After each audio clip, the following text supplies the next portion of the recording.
अगस्त मुनि पछि चन्द्रावतीले पकाएका 8 रोटीमा 4 रोटी नागिनीले पाएर हातमा लिए यस्तो अपूर्व रोटी कसले बगाएछ? मेरा पति छैनन्, 12 वर्ष भयो, कहाँ गए? पत्ता छैन, उनलाई नखुवाई एक्लै कसरी खाउँ? खबर गरौँ अनि 2-2 रोटी बाँडेर खाउँला पनि गण्डकी नदी नाला सबै स्थानमा खबर गर्दै गइन्।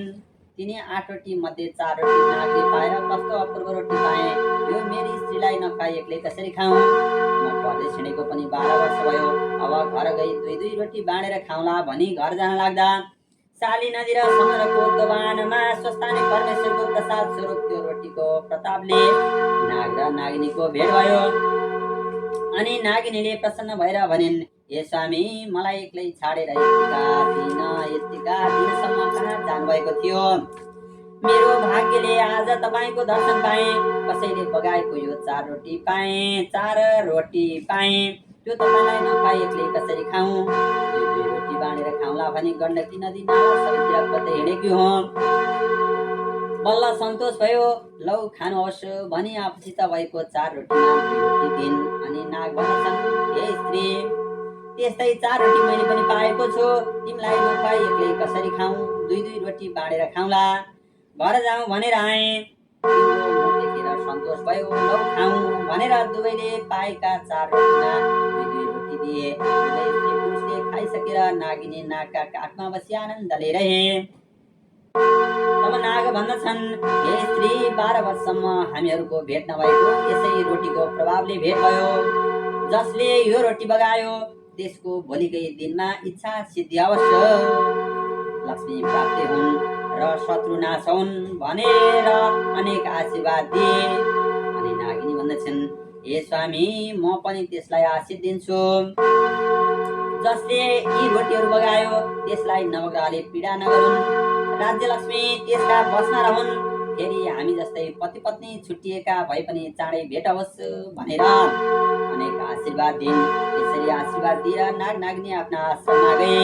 त्यसपछि लावण्य देशका मानिसहरू साली नदीमा स्नान गर्न जाँदा त्यस्ता किसिमले बसेकी चन्द्रावतीलाई देखेर सोधे, तिमी देवकन्या, विद्याधर कन्या अथवा स्वर्गकी अप्सरा रम्भा तिलोत्तमा को हौ? यहाँ किन बसेकी? यति लोकहरूले भनेको सुनि चन्द्रावती भन्दछिन्, हे लोक हो, म देवकन्या वा स्वर्गकी अप्सरा होइन, म वरुणपुरका अग्निस्वामीकी छोरी चन्द्रावती हुँ।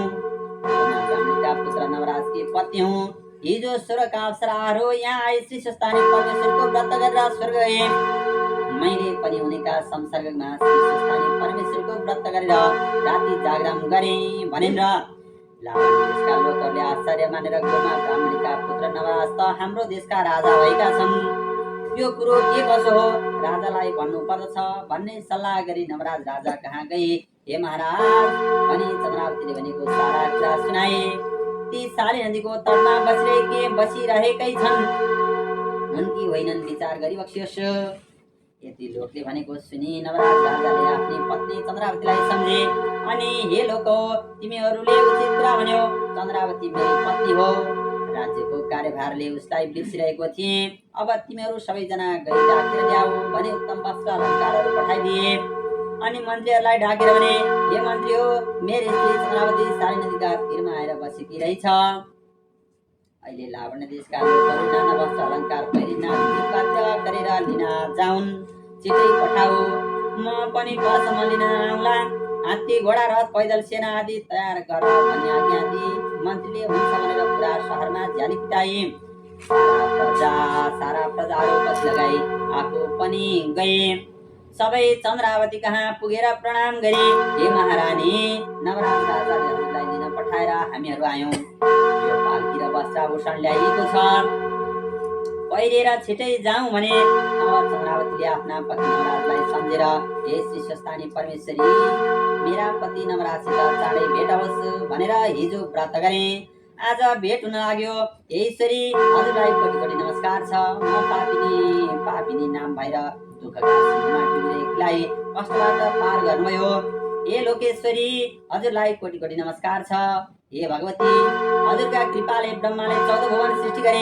यस्तै हजुरलाई कोटि कोटि नमस्कार छ। हे जगदीश्वरी, हजुरको दयाले म पनि लावण्य देशकी रानी हुन आँटे भने बहुतै प्रसन्न भए।